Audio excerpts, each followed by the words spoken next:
waktu ya dia untuk berbagi layar. Itu dan Bapak, paparan yang akan saya sampaikan adalah dalam kapasitas saya sebagai Presiden Teknik. Jadi saya ini diberi amanah menjadi Ketua Asosiasi Pengajaran Bahasa Inggris di Indonesia. Periode pertama itu tahun 2021 sampai 2024. Kemudian periode kedua itu 2024 sampai nanti di 2028. Jadi terima kasih kepada panitia yang sudah mengajak saya untuk berbagi informasi tentang deep learning, konsep dan implementasinya dalam keilmuan multidisipliner. Dan tentunya terima kasih kepada Ibu dan Bapak yang sudah bergabung menjadi peserta dalam kegiatan kita pada hari ini. Ada yang menanyakan atau saya menanyakan sendiri di kemarin Ibu Ana memberikan panitia menanyakan saya sendiri. Pakai ini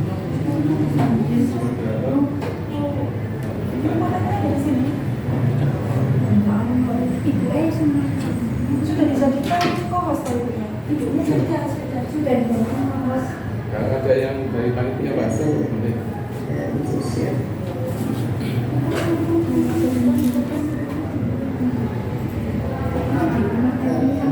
Baik, Ibu dan Bapak sudah bisa dilihat kan dengan ini coba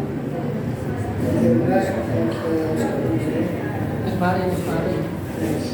mudah bisa. Saya lanjut rapat.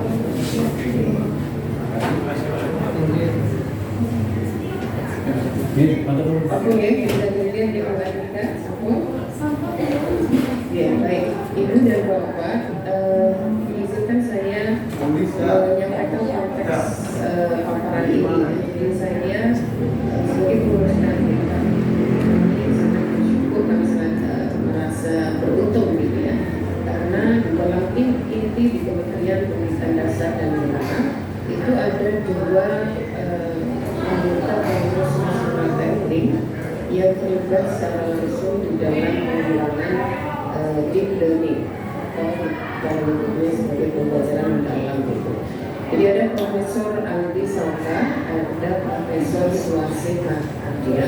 Dua beliau ini adalah Dewan Penasehat di AFRI, the Association for the Teaching of English as a Foreign Language in Indonesia. Jadi dari beliau berdua kami kemudian mendapatkan informasi. Selain juga kami membaca naskah akademik yang Sampai ya kita semua juga bisa mengaksesnya gitu. Nah Ibu dan Bapak tentunya kementerian memiliki narasumber, ibaratnya narasumber resmi dari kementerian gitu ya. Saya sendiri saya sampaikan kepada Prof. Ali, Prof. Suwarsi gitu. Ini ibaratnya kan masih belum ada penyiapan narasumber secara nasional. Bolehkah saya berbagi informasi kepada para peserta webinar yang diselenggarakan oleh Universitas PGRI Nusantara. Dan dia mengatakan tidak masalah karena kami sendiri dan Bapak di teknik kami sedang menyiapkan deep learning training and workshops. Jadi kami mencoba mengintegrasikan deep learning di dalam kegiatan teknik dalam bentuk melatih guru bahasa Inggris dan juga dosen bahasa Inggris di seluruh Indonesia yang terjadi dalam 20 wilayah. So we have 20 chapters. Ada 20 wilayah dari Aceh sampai Papua yang nantinya akan kami libatkan dalam kegiatan itu, sehingga bahan-bahan yang akan saya sampaikan ini bersumber dari naskah akademik, bersumber dari interaksi kami dengan tim yang bergabung di dalamnya, terutama adalah Prof. Ali Sauka dan Prof. Suwarsi Adia yang menjadi bagian dari teknik juga. Kemudian bahan yang menjadi package ya, yang menjadi paket pelatihan, paket training and workshops yang akan kami implementasikan dalam bulan Juni dan Juli secara rutin dan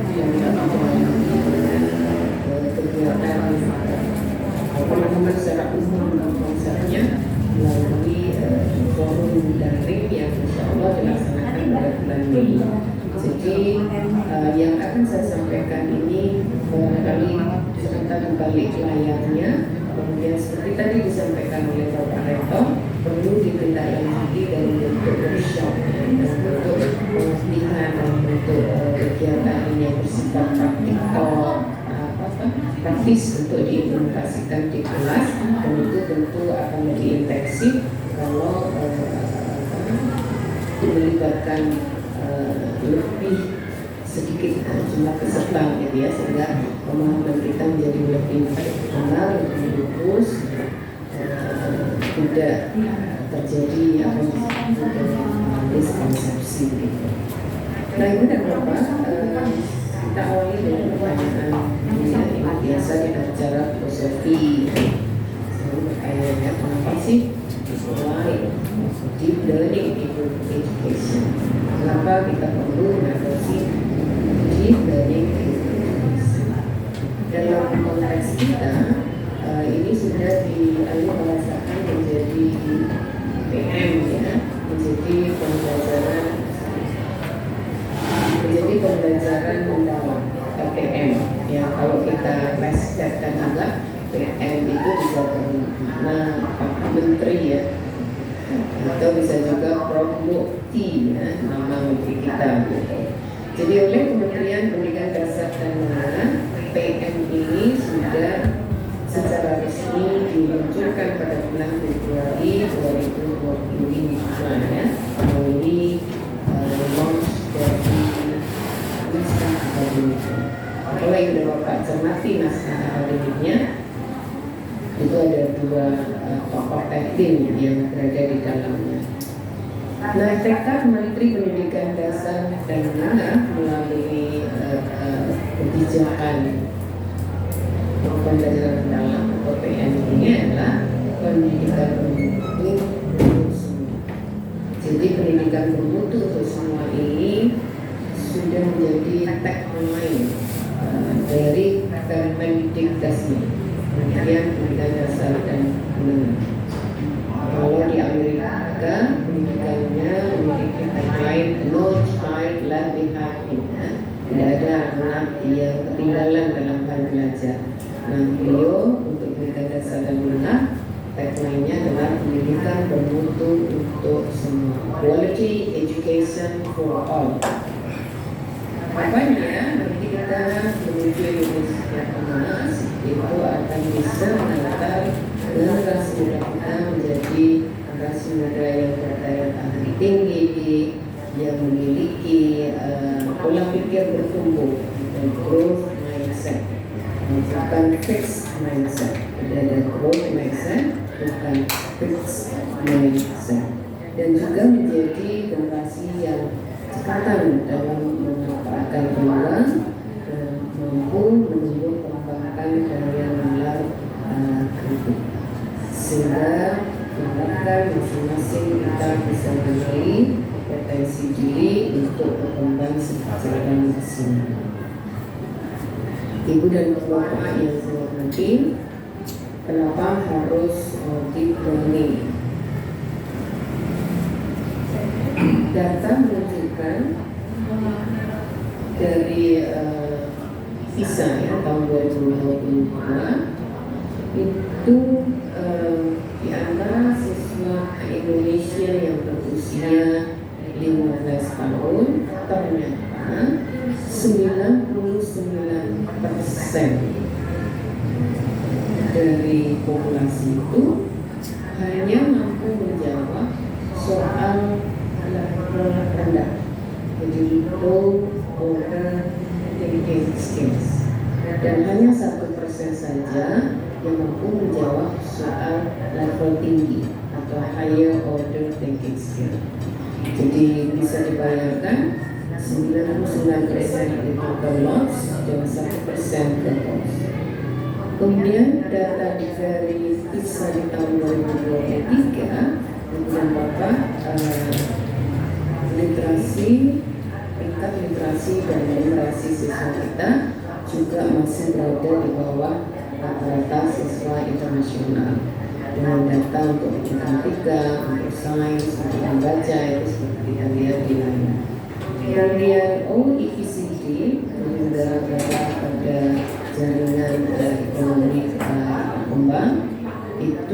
berada pada peringkat 58 dari 81 negara.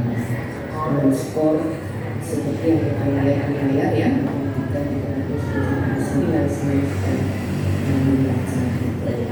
Dan kata-kata ini menjadi dasar bagi pengembangan kebijakan di Kementerian Pendaya dan pertama karena fakta yang menunjukkan bahwa partisipasi kasar di APK untuk jenjang pendidikan dasar itu sudah di atas 100%. Jadi memang bagus sekali dari sisi datanya. Kemudian untuk SD ya, untuk SD di atas 100%, dan di SMP itu mencapai 90%. 90,67%. Dan data itu berdasarkan data yang ada di Badan Pusat Statistik di tahun 2020. Nah, tingginya angka partisipasi kasar APK ikut sertaan dalam sekolah ini ternyata diteropong oleh Bank Dunia. Adanya APK tidak diikuti dengan kualitas pendidikan yang baik, sehingga muncullah fenomena di banyak negara berkembang yang menunjukkan schooling without learning. Jadi student go to school but they don't learn anything. Bersekolah tetapi tidak belajar, bersekolah tetapi tidak mendapatkan apa-apa. Secara formal sekolah ya, but they don't learn, tapi mereka tidak mendapatkan hikmahnya begitu. Nah, oleh karena itu dicoba kemudian untuk mencari penyebab dari kondisi ini secara kualitas. Kita masih perlu terus memperbaiki diri. Nah, salah satu penyebabnya adalah beragamnya kualitas pembelajaran antar sekolah, antar madrasah, dan antar daerah di Indonesia. Kita paham ya bahwa kita memang dari barat, ujung barat sampai ujung timur itu sangat beragam, PCM beragam, ilmu beragam, fasilitas beragam, infrastruktur beragam. Di samping itu juga programnya kondisi masyarakat sebagai support system sekolah gitu. Jadi masyarakat kita tentu kita sadari memiliki tingkat sosial ekonomi yang berbeda-beda, kemudian seperti itu kondisi geografis daerah yang juga bervariasi, dan semua menyebabkan kesiapan dan masing-masing daerah yang beragam. Ditambah lagi dengan kondisi ketimpangan akses terhadap internet misalnya, hal-hal yang berhubungan dengan kemungkinan peningkatan kualitas pendidikan. Maka diambillah semacam kebijakan dengan berasumsi bahwa kalau mutu itu dalam konteks kita diukur melalui standar nasional pendidikan, maka kita semua paham dalam konteks standar nasional pendidikan itu kita menyatakan segala sesuatu dalam kerangka berpikir yang minim. Kenapa benar? Karena beragamnya berbagai kondisi tadi dari barat sampai timur. Sehingga kalau ada satu dan lain hal potensi itu menjadi minimal, maka disinilah konsep sekolah bergerak untuk mengoptimalkan apa yang mereka miliki. Ini kita mengenal konsep KTSP ya, belum tingkat satuan pendidikan, dan itu masih bisa diaplikasikan, diimplementasikan, termasuk juga kurikulum merdeka, di mana masing-masing mengenali potensi masing-masing begitu ya, tapi tetap dalam koridor menuju pada standar nasional pendidikan yang sifatnya minimal tadi. Kompetensi minimal, kurikulum minimal untuk kompetensi lulusan yang minimal. Nah, kalau kita bicara mutu, maka harusnya mutu lulusan dari satuan pendidikan itu diukur dari standar kompetensi lulusan. Jadi ada SKL gitu ya, standar kompetensi lulusan sebagai tolak ukur. Nah, artinya kalau kita bicara pendidikan menuntut untuk semua, maka kita harapkan persentase siswa yang mencapai SKL itu sesuai dengan yang sudah ditetapkan. Nah, kita sadar bahwa ujung tombak pendidikan itu adalah tentunya gurunya. Guru yang menjadi kebijakan pemerintah dalam merealisasikan standar nasional pendidikan untuk mengaktualisasikan dari dokumen naskah akademik, naskah resmi kurikulum, silabus ke dalam konteks kelas. Jadi ibu dan bapak guru merupakan raja dan ratu di kelas masing-masing. Kebijakan apapun itu hasilnya akan sangat bergantung pada bagaimana guru memahami, bagaimana guru merealisasikan, mengaktualisasikan kebijakan tersebut dalam konteks kecil mereka yang di kelas dan kemudian berimbas dalam konteks yang lebih besar yaitu di level di tingkat sekolah.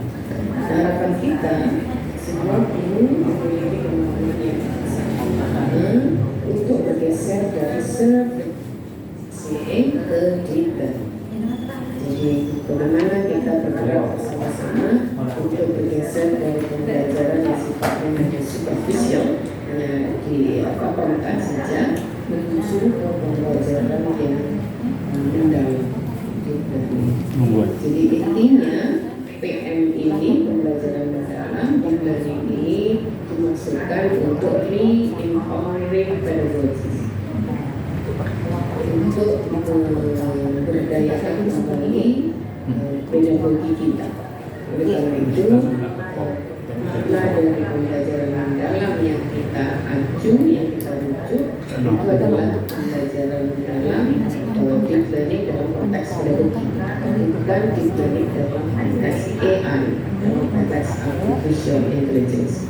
Karena deep learning juga dipakai dalam konteks AI dan dalam konteks artificial intelligence. Sekali lagi beberapa poin ya yang kita fokuskan adalah deep learning in re-empowering pedagogy.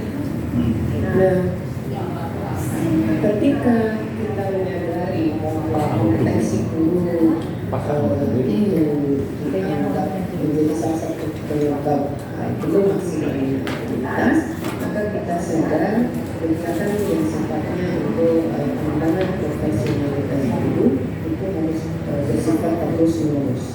Kita mana pengembangan profesionalitas berkelanjutannya dari PKB atau teacher professional development. Nah, pemberdayaan guru dalam kompetensi ini harus dilakukan seiring dengan latihan dan pelaksanaan PM. Jadi begitu deep learning diluncurkan oleh kementerian, kami misalnya di teknik itu merasa terpanggil untuk bisa ditolong, untuk bisa merekrut guru bahasa Inggris, dan oleh karena itulah sejak Februari sampai dengan Maret kemarin kami memiliki teknik untuk bisa mengintegrasikan PM di dalam konteks pembelajaran bahasa Inggris. Jadi kalau bisa disimpulkan, disatukan dan Bapak, PM ini sebetulnya adalah dari pendekatan yang sudah kita pakai selama ini, sehingga sifatnya itu memberikan power, memberikan kekuatan dari dalam.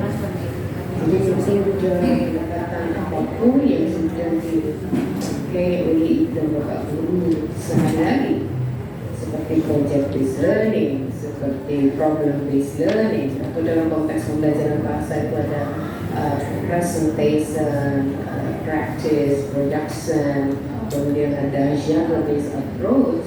Semuanya itu masih bisa digunakan. Kemudian kita tambah dengan multi, dengan inner power dari pendekatan pembelajaran dari deep learning itu. Dengan kata lain, mana untuk mengubah kurikulum. Jadi what to teach-nya, apa yang harus diajarkan kepada siswa itu tetap sama, tetap pada kurikulum yang sudah berjalan. Nah, yang berubah itu adalah pendekatannya. Pendekatan yang sudah digunakan selama ini dipersilakan digunakan, tetapi diberi tambahan tadi baru. Kalau dalam konteks Islam itu mengajar ada dengan hikmah gitu ya. Kalau dalam persilatan gitu ya, jurusnya sama-sama persis gitu ya, tapi hasilnya bisa berbeda karena pesilat ini ada inner powernya, yang ini rootnya belum sampai ke sana. Nah, tugas kita bersama-sama ya, melakukan dulu berkolaborasi untuk bisa sampai pada mengajar dengan sepenuh hati untuk betul-betul memfasilitasi peserta didik untuk menjadi generasi yang siap dengan tantangan masa depan yang sudah kita ketahui bersama. Nah, ini beberapa perbedaan antara service learning dan deep learning. Tentunya kita mencoba bergeser, tidak lagi bicara fakta-fakta saja, tapi lebih pada berbasis pengalaman, experiential learning. Kalau kita berbasis pengalaman itu biasanya lebih mendalam, lebih banyak, ya, ingatannya lebih jauh panjang. Bisa jadi selama ini no interaction with content ideas. Deep learning mengajarkan kita untuk pikir kritis tentang segala macam informasi yang kita perlu. Kalau dulunya kita konsentrasi pada hafalan, proses sekarang lebih ke arah inquiry, discovery learning dan seterusnya. Jadi intinya itu merupakan kita semua berharap hal-hal yang sifatnya superficial, sifatnya permukaan saja, kita coba sampai masuk ke dalam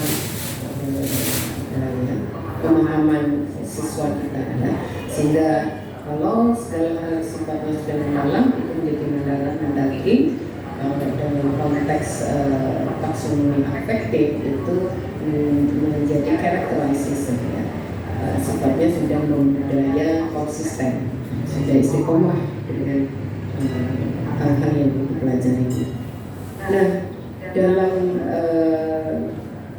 materi yang diberikan oleh Kemendikbudristek kita paham pembelajaran mendalam itu dimaksudkan untuk memuliakan peserta didik. Jadi ini pendekatan yang memuliakan.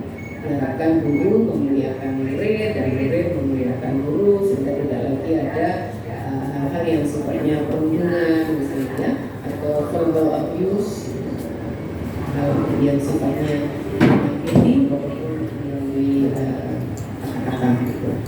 Nah, yang pendekatan ini memberikan penekanan pada penciptaan suasana belajar dan proses belajar yang berkesadaran, bermakna dan memiliki. Kesadaran itu artinya semua siswa tahu kenapa mereka harus belajar, kenapa mereka harus mendalami essential knowledge tertentu, melawan objek tertentu. Jadi mindfulness harus ada di situ. Kemudian meaningfulness, biasanya meaningfulness itu kita hubungkan dengan kehidupan sehari-hari. Ketika ilmu yang dipelajari di dalam masyarakat diaplikasikan dalam konteks kehidupan sehari-hari, maka itu namanya bermakna, meaningfulness. Kemudian menggerakkan itu juga dipahami sebagai kegiatan yang sifatnya senang-senang seperti memasukkan game, ya. Kemudian ada kegiatan kooperatif dan seterusnya. Menggerakkan dalam konteks ini sebetulnya ujung akhirnya adalah siswa peserta didik itu merasa gembira, merasa bersyukur, merasa senang sekali bahwa mereka sudah belajar. Jadi kegembiraan itu dimaknai sebagai syukur, senang, sudah memahami, sudah belajar sesuatu. Bukan sekedar menggunakan games, menggunakan interactive media supaya belajar dengan senang, tapi lebih dalam dari itu, yaitu rasa bersyukur, rasa senang ya, bahwa oh I got it, I know it. Nah, pendekatan ini diwujudkan melalui pikir, rasa, raga, dan semuanya diharapkan untuk pribadi yang holistik ya, yang secara utuh berkembang. Dan kalau dilihat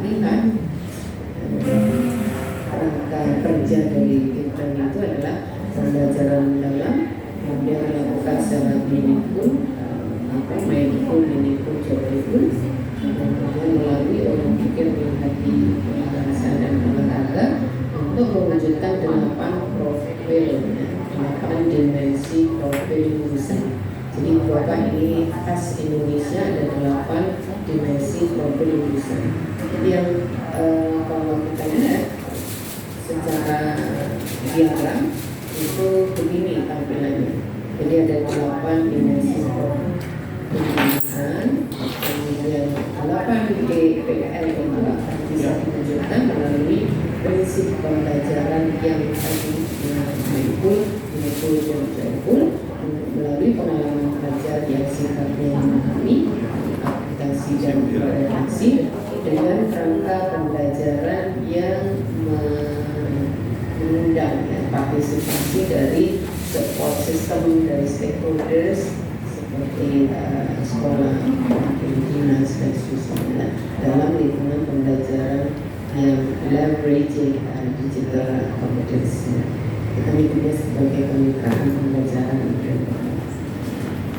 Nah, 8 dimensi profil lulusan itu kita lihat bersama. Saya kira 6 itu sifatnya universal, 6 itu sifatnya global.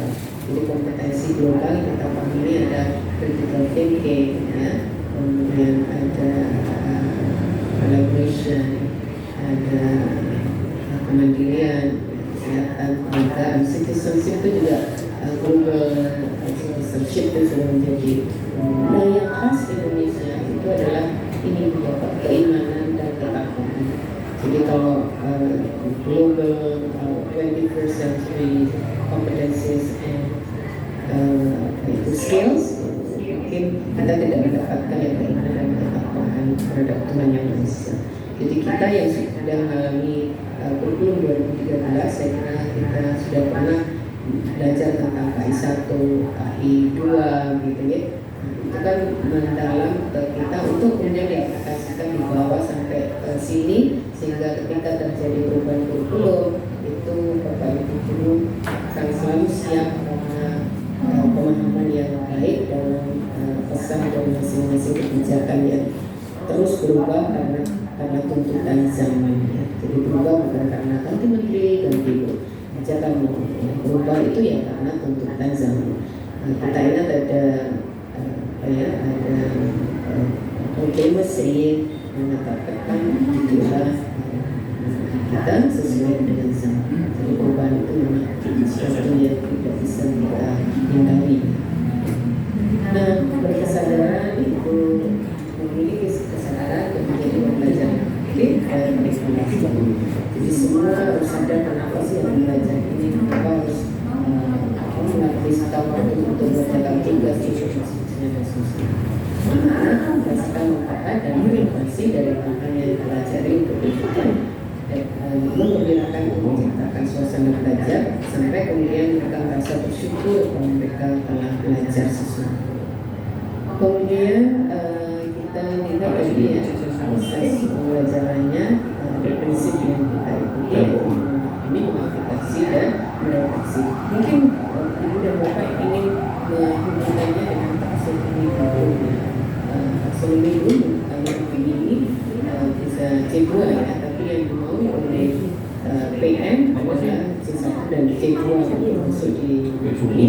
Kemudian aplikasi itu C3, C4, jadi ada aplikasi dan juga evaluasi, dan refleksi itu lebih pada sintesis dan implementasi dan taksonomi. Dari sini kita lihat kapasitas dari deep learning dalam sumber yang sudah kita ketahui bersama. Nah, apa implikasinya dalam konteks pengejaran katanya? Tentunya tugas berikutnya yang ada di pundak kita masing-masing adalah bagaimana mengintegrasikan, memodifikasi prinsip deep learning yang bersifat umum, yang sifatnya umum, yang sebagai acuan umum juga untuk dapat diintegrasikan ke dalam masing-masing mata pelajaran dengan kekhasan atau karakteristik bidang studi dalam setiap mata pelajaran itu. Saya selalu mengatakan bahasa Inggris kita belajar bahasa itu sangat beruntung karena salah satu dari dimensi kelulusan itu punya adalah komunikasi. Itu bicara komunikasi itu sangat erat tentunya dengan pembelajaran bahasa. Bagaimana kita bisa merealisasikan itu semua dalam konteks. Nah, kalau dimensi kelulusan itu dapat wujudkan bersama, maka multidisiplin itu tidak bisa kita hindari. Jadi bagaimana mata pelajaran bergerak bersama menghubungkan ketercapaian misalnya kewarganegaraan, kemudian iman dan takwa pada Tuhan, critical thinking, collaboration, communication, creativity, bisa betul-betul terrealisasi dalam pembelajaran. Nah, termasuk di dalamnya adalah masing-masing mata pelajaran melalui UGMP, melalui asosiasi profesi seperti kami di Taklim itu melihat integrasi dari deep learning dalam pembelajaran, pendekatan pembelajaran yang sudah ada. Jadi bagaimana deep learning di dalam PBL, deep learning dalam PBL itu menjadi hal yang perlu kita kerjakan bersama-sama sebagai tindak lanjut dari pengembangan kita terhadap konsep dari deep learning yang diharapkan oleh Kementerian Pendidikan Dasar dan saya kira saya cukupkan ya, waktu saya sudah selesai. Kembali kepada Ibu Moderator. Terima kasih. Assalamualaikum warahmatullahi wabarakatuh. Terima kasih pada atas pemaparan yang luar biasa. Untuk para partisipan mohon sabar, nanti akan diberikan kesempatan pada sesi tanya jawab. Pertanyaan boleh dulu siapa dulu sehingga nanti ketika kami bisa sesi tanya jawab Bapak Ibu serta mahasiswa mungkin akan diberikan kesempatan boleh berikutnya pemateri yang kedua narasumber kita yaitu Dr. Nur Zulian. Kami persilakan untuk bersiap. Materinya dari kami atau bagaimana berikut yang mengatakan? Dari kami Bu Andika, saya cobanya saya sendiri. Oh dari kami. Iya, ya bisa. Saya juga saya saja Bu. Oh, dari ininya dia. Suara saya jelas ya sih. Oh, ininya ini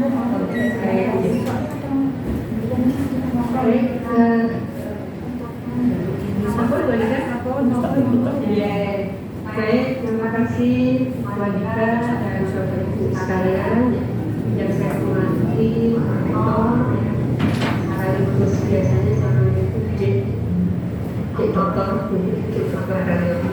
Ya, yang kedua juga sama-sama di asosiasi. Kalau Bu Ami tadi juga sering ikut asosiasi, kami berkumpulnya biasanya lewat asosiasi Bu Ami. Jadi mohon salam untuk Bu Ami dan kemudian Bapak Ibu Dekan yang ada di Makassar. Kemudian Bapak Ibu tim ya, termasuk Bu Andika dan Bapak Ibu yang lain. Alhamdulillah, terima kasih sudah kasih kesempatan untuk mendiskusikan bersama makhluk yang sekarang adalah seksi begitu katanya ya. Karena juga menunjukkan isu yang nasional di mana-mana kebanyakan lagi membicarakan itu. Seperti apa sih bukan itu? Coba tadi Bu Tani, itu dari konsep BDE. Dan saya mencoba pendapat atau pandangan yang agak berbeda itu dan nanti kita diskusikan bareng sehingga kita akan ketemu itu sebenarnya sejak awal karena kita belajar kembali apa yang ada di proses teknologi terutama memang itu kalau ada titik temu tidak ada yang salah selalu kita bisa aktif dan melakukan semua informasi. Begitu perkataan itu. Baik, terima kasih. Jadi izin saya share dulu.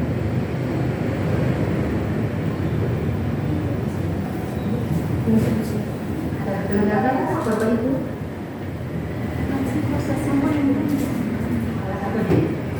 Baik, nomor Bapak Ibu.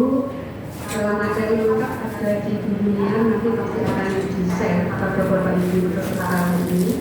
Luar biasa, sudah ini saya lihat 300, jadi sampai 350 terdaftar kalau nggak salah mereka akan mampu.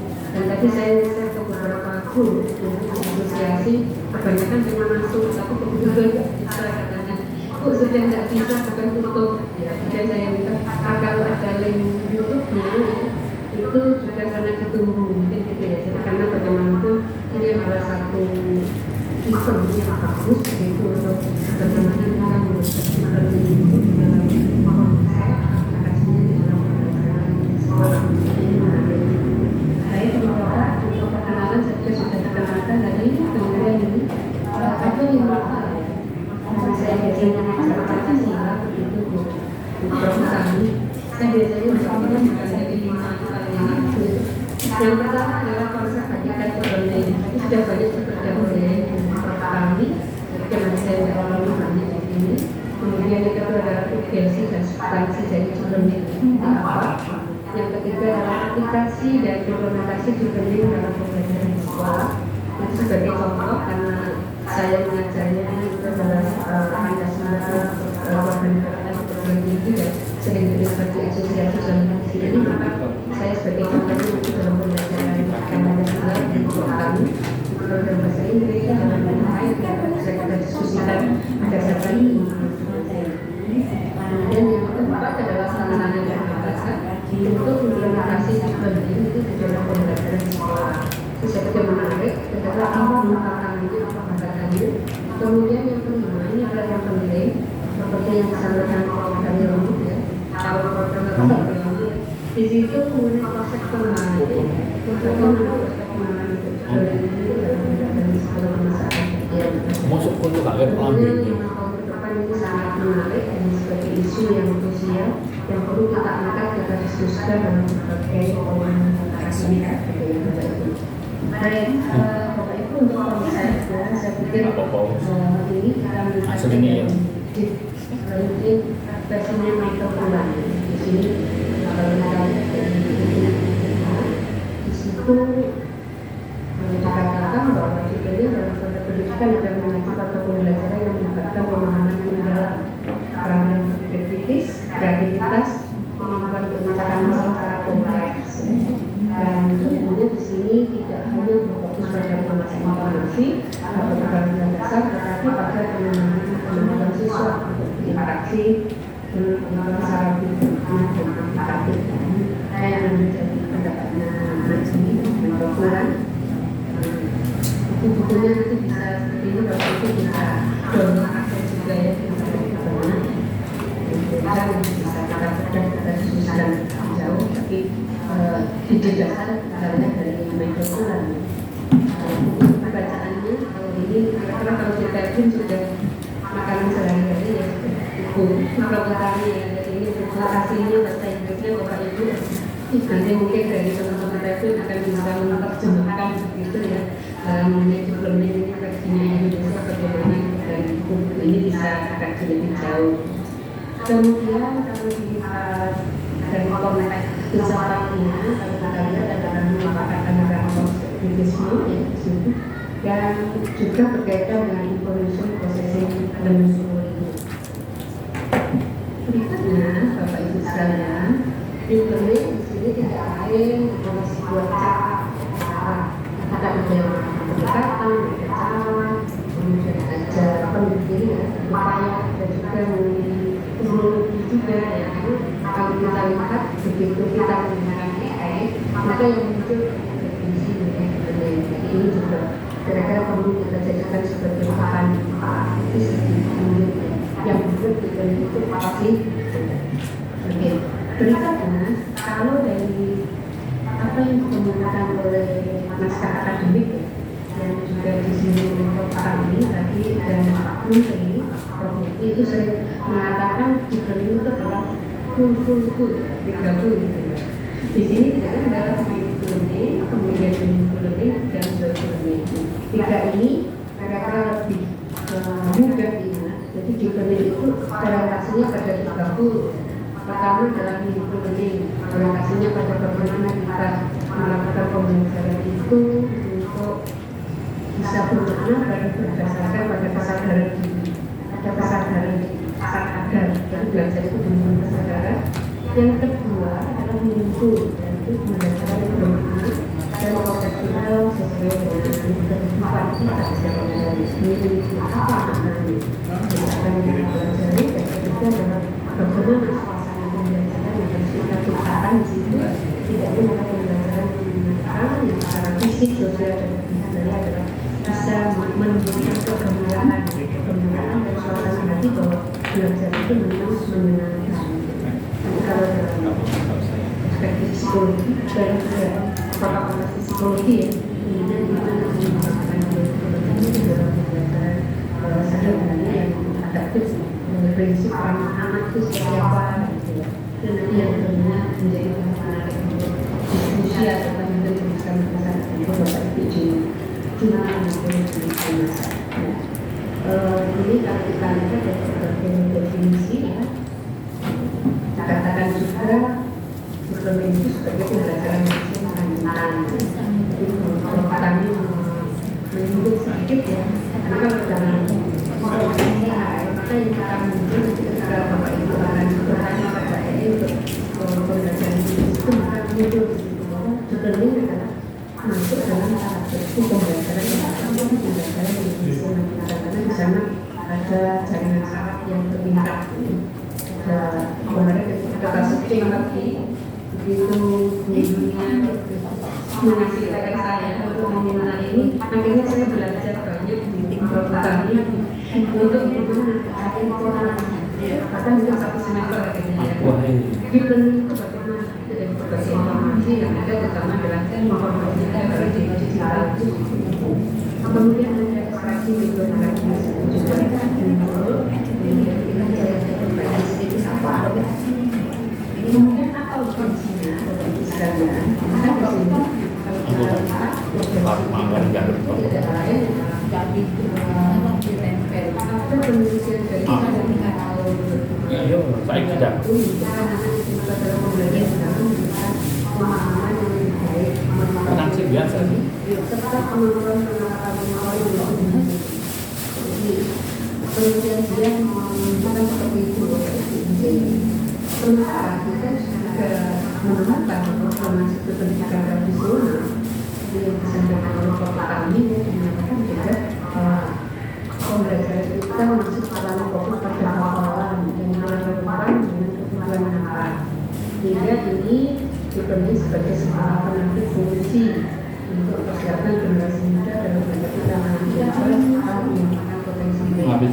Ini adalah sebuah solusi. Jadi development itu dianggap sebagai sebuah solusi. Yang lainnya kalau kita lihat di dalam naskah akademik kalau kita baca lebih jauh ada beberapa latar belakang kenapa kok perlu ada development itu.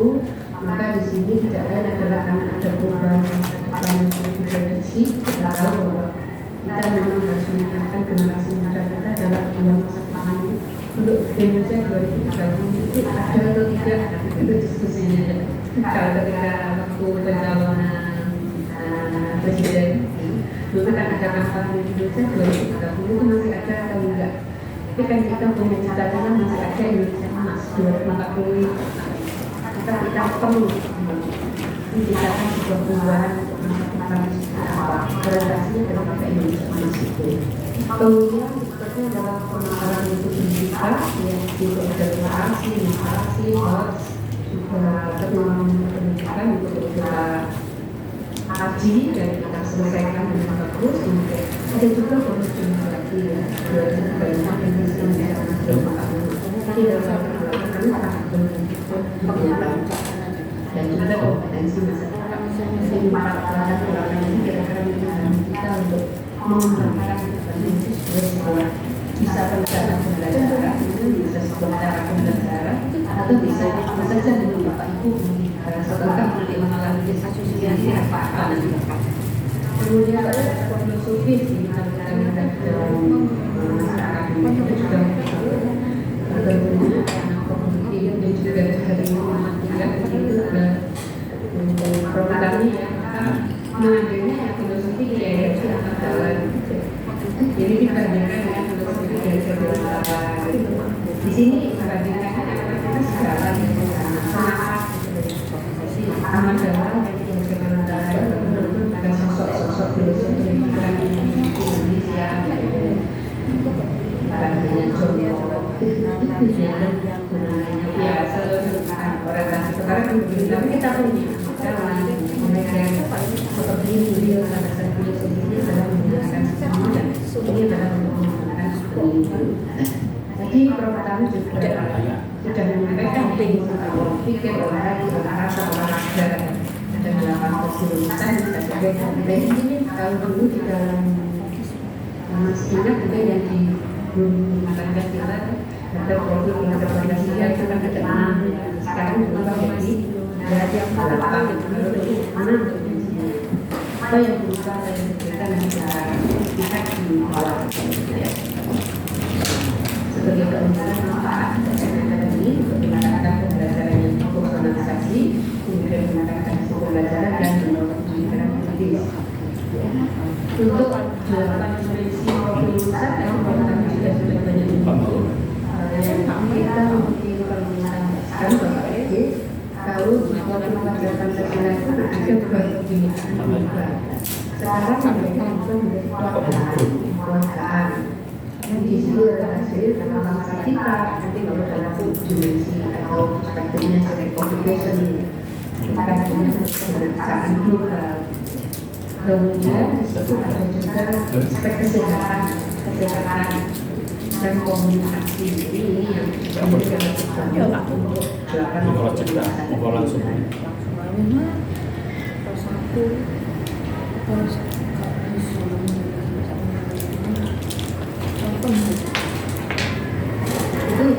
ya jadi mereka sama-sama anak kecil penting. Yang berikutnya kalau kita bicara bahwa itu secara substansi bahwa itu mengenai perempuan juga ada di misalnya akan sih banyak nggak apa nggak apa-apa banyak kan hakim juga dalam pembelajaran dan kemudian peran itu sebagai masih para ya dikawin kepada ada anak itu kemudian kan memang pembelajaran betul-betul lihat dan ini untuk orang kerjanya untuk bentuknya kita lihat itu sudah disampaikan oleh kami untuk saya ulang lagi ya Bapak Ibu ini kerangka pemikirannya untuk kita dalam buku Instagram seperti itu dan sebagai sumber ya kebetulan kalau kami itu menyampaikan ada dua kali sawah ya sama kalau ya suasana dia ada salah perwakilan tim kebetulan dari yang narasumber yang juga saya diskusi itu ada kok cecep ya mungkin karena akademik ada ya dan itu objek kemudian ada kalau paras kami ya dari UM juga itu juga sebagai narasumber juga yang bisa nanti secara nasional istilahnya yang mengasih naskah akademik dari bagaimana pembelajaran mahasiswa aja suruh kunci di FGS itu Bapak Ibu kemudian untuk ini yang perlu kita diskusikan juga bagaimana itu dibanding kalau kita Kalau lihat ada yang dengan pengen masuk pembicaraan FGS. satu di situ ada 6 kompetensi pertama yang sangat kental terutama kalau mengenai kami begitu kami yaitu mengenai karakter dan warga negara. Dua ini sangat kental. Kalau dulu kan hanya 4 ya, 4 aja 4 kompetensi atau 21 itu maka sekarang jadi 6. Kalau dulu hanya itu ya kreativitas, kolaborasi, berpikir itu sama komunikasi. Sekarang ada lagi karakter dan warga negara. Dua ini menjadi ujung tombak bagaimana kita menanamkan karakter pada siswa dan juga menciptakan sebuah warga negara yang benar sebagai global.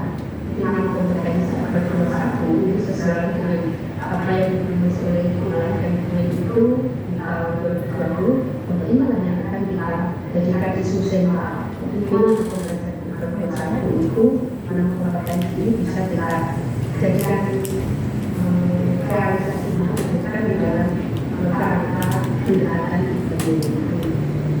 Nah, kedua Bapak Ibu sekalian, kalau kita melihat atau membaca di dalam bukunya Jualan ini, di situ dikatakan bahwa di dalam buku ini ada alat strategi dan praktek konkret dalam pembelajaran. Jadi di situ juga itu dikatakan juga sebagai alat strategi untuk menciptakan yang belajar. Yang kedua di sana juga ada praktek autentiknya untuk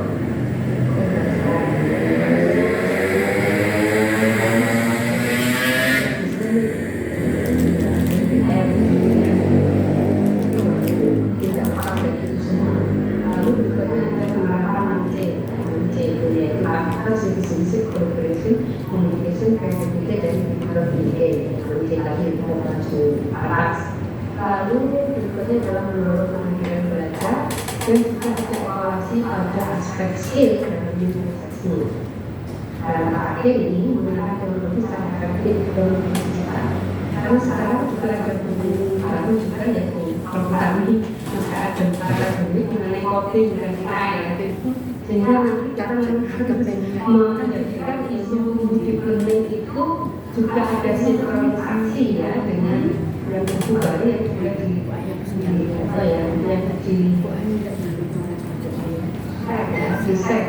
dikeluarkan dipublish oleh kementerian itu ada coding ya, jadi itu menarik.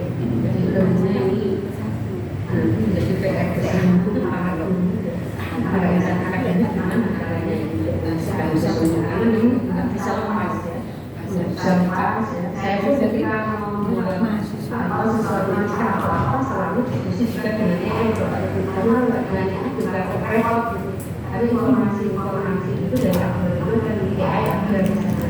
Sehingga kita sebagai pilotnya dan mereka akan terbaik di dalam kita harus sebagai kompetitor. Cocok baik lagi itu Bapak Ibu mungkin yang tambahan yang tidak sama dengan perlu kita susahkan jauh. Ini tadi sudah saya pikir ya untuk komponen penting ada kultur tadi mindful mindful sama meaningful minum dan lebih jauh bisa dibaca sendiri yang ini mungkin yang ini yang perlu kita karena di sini kalau psikologi ya mungkin ini jadi karena ada kondisi psikologi ini di sini bahwa ada ekspektasi saya untuk memberikan pada sekolah anak-anak gimana di dalam sekolah Indonesia masih ada semua kalau nanti ada penelitian kolaboratif itu untuk menunjukkan sekolah anak-anak untuk pendekatan jodoh ini sebenarnya kemarahkan gitu ya memprogram ini kita kolaborasi di sini gimana ibarat sekolah anak-anak itu bisa betul-betul tercipta mungkin nanti dari Univara ada sebuah yang penelitian atau apa gitu ya dari psikologinya ini untuk menciptakannya gimana aspek kasih sayang itu betul-betul muncul ya atau mungkin Univara punya sendiri tidak hanya ini kan dari proses ya proses dari psikologi itu Nah, ini mungkin yang menarik yang kita diskusikan di bawah. Oke, ini untuk menuju ke sudah ini. Kita untuk aplikasi, karena batasan waktu, untuk kami sampaikan di sini bahwa kita perlu mengintegrasikan itu konteks atau konsep dan juga kelengkapan dari pembelajaran mendalam itu dalam kurikulum. Jadi bagaimanapun kurikulumnya masih kita tidak berubah. Kalau mungkin sudah menjelaskan tetap kurikulumnya mengakar, tapi kalau yang muncul adalah memang gimana untuk kurikulumnya itu bisa mewarnai betul untuk kurikulum kita itu. Kemudian di sana akan ada personalisasi pembelajaran, akan ada penilaian yang otomatis, kalau namanya kritiknya ini juga muncul. Jadi nanti siswa itu betul-betul akan bisa melihat bagaimana bekerja juga. Kemudian berikutnya adalah pengalaman pembelajaran yang sifatnya adalah adaptif, sistem pembelajaran yang cerdas dan analitik. Ini tahu dalam pembelajaran pendidikan Pancasila yang berusaha coba kita kaitkan dengan ini. Jadi kalau kami menyampaikan bahwa di pabrik itu lagi dibahas gimana mengembangkan itu ya kalau di bahasa Inggris, kami juga berusaha gimana menerjemahkan mewarnai ya di itu kalau di dalam belajar Pancasila ada seperti apa, coba kita lihat apakah seperti ini. Dan ini yang muncul sebetulnya mengundang saya sebagai ketua asosiasi KKNI dan juga sebagai dosen PKN, maka saya ya kemampuan saya di sini, saya coba gunakan di sini. Jadi kalau mau dikoreksi juga untuk Bapak Ibu ya, karena bagaimanapun tidak ada yang paling benar kita di sini kita menggunakan apa bisnya bagaimana belajar seperti apa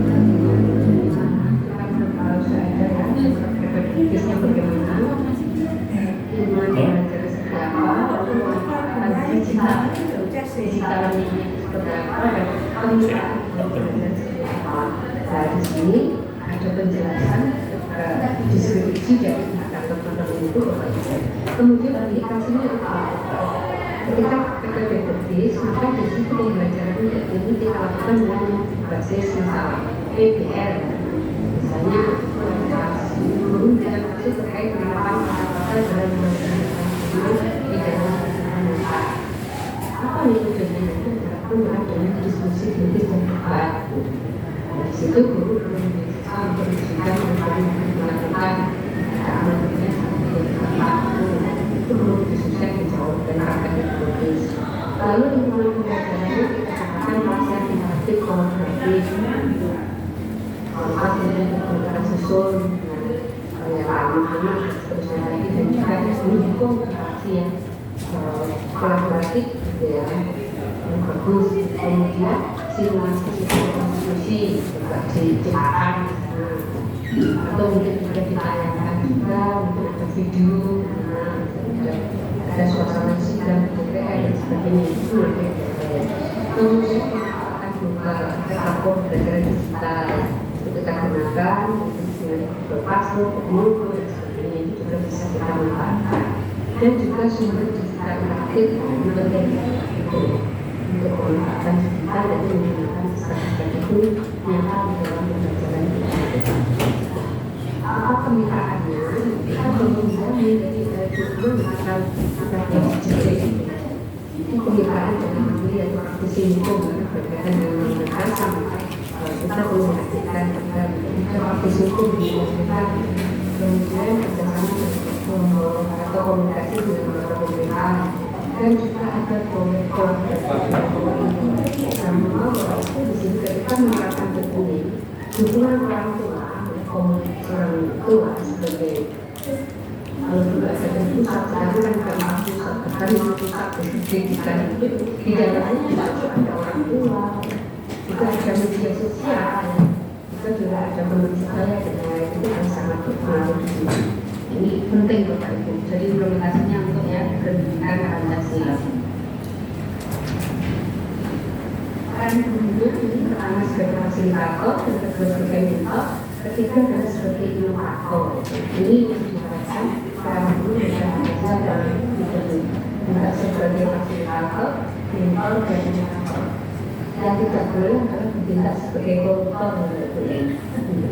Jadi koruptor tidak boleh. Ini Bapak Ibu ya, perannya adalah fasilitator membuat dan impakor. Yang jelas, dan kita lakukan dengan konsep digitasi disebut untuk saya juga dari sini. Evaluasi dalam evaluasi juga bisa kita Bapak Ibu dalam bagaimana pembelajarannya dan harapannya misalnya tadi program juga terbentuk untuk penilaian kognitif, afektif, psikomotor dan jadi berusaha kita wujudkan ini Bapak Ibu tanggalnya, belajarnya. Sekarang mungkin yang lebih penting itu adalah di aspek tantangan karena ini perlu kita jawab itu berusaha kita harus jawab tantangan dan hambatan seperti apa. Kalau kita lihat kalau di dalam konstruksi dalam kendaraan Indonesia dari setahun adanya kesamaan inflasi DKI digital kurangnya interaksi teknologi pada guru ini juga penting ya. Kita nanti kalau ada workshop mungkin ya, ada workshop ada pembahasan ini juga ada juga edukasi tinggi dan ketersediaan datanya juga belum mas etika dan keamanan data pendidikannya juga menjadi masalah kendala utama ketika kita menggunakan ekonomi dalam konteks adalah sebagai dosen dari pendidikan sekolah pendekatan komunitas ini juga mengadopsi dari digital ini Ibu untuk anak-anak. Lalu soal mindset ini juga berpengaruh pertama adalah kurang pemahaman. Ada pendidik yang mungkin di antara Bapak Ibu itu yang kemudian dalam ini mereka belum tuntas masih baru itu tak ada lagi. Bagaimana kurang paham jadi itu bersaat aku itu aja yang dan juga mungkin ada yang mengadopsi pembelajaran dalam karena kurang manfaatnya. Biasanya kalau kurang paham biasanya ada resistensi. Kemudian ada ketidaksukaan terhadap perubahan. Ini juga sebuah masalah kalau organisasi dan budayanya dari sebuah tantangan yang harus kita taklukkan dengan ketidaksukaan terhadap perubahan ini betul-betul ada di antara kita dalam masyarakat kita. Kalau masyarakat ini insya Allah kalau ada tantangan, ada perubahan ya siapa takut dan kita adalah orang yang bermain di zona aman dan nyaman itu kalau ada perubahan seperti wah sudah ngomong gitu. Jadi karena kalau kami berdiskusi dengan teman-teman yang sedang mau pensiun gitu ya petani yang petani itu ada yang sekitar terus kesalahan kamu saya sedang mau pensiun gitu itu agar saya berharap petani ini tidak ada yang seperti itu oh ini besok yang baru kita diskusikan kita lakukan dengan perbuatannya itu mungkin yang menjadi tantangan kita bersama. Oke, berikutnya Bapak Ibu adalah soal prospek pengembangan itu penting.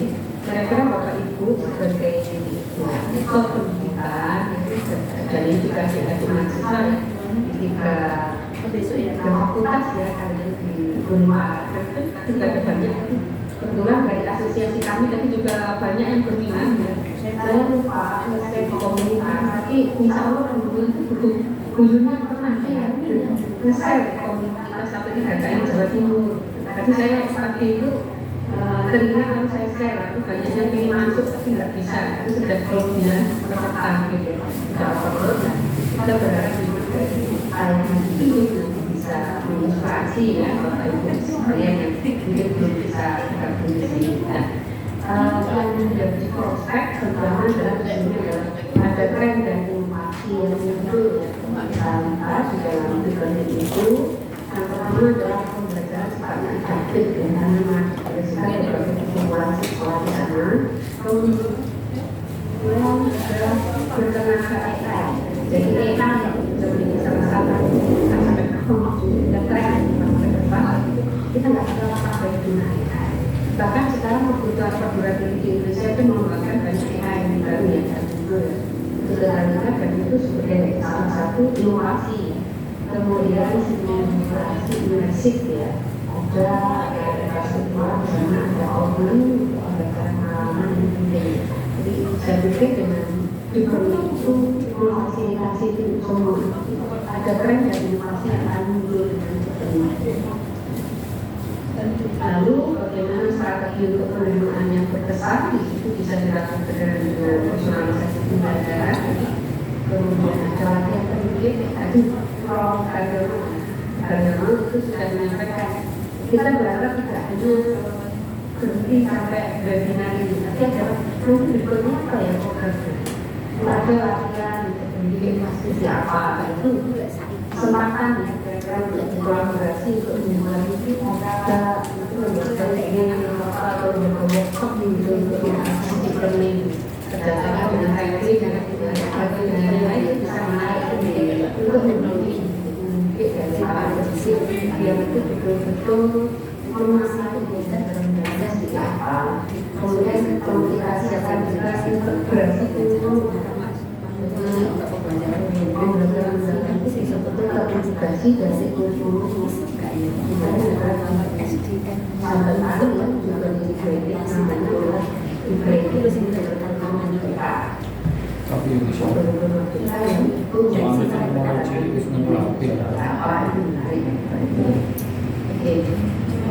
yang yang berikutnya Bapak Ibu, untuk arah peluang dan masa depan penting. Jadi di sini kita perlu melakukan bagaimana pembelajaran personalisasi untuk kita, yaitu dengan menunjukkan untuk pembelajarannya bukan terkait belajar besar, tentunya ada PAA juga banyak belajar bentuk psikologi itu kan banyak ya.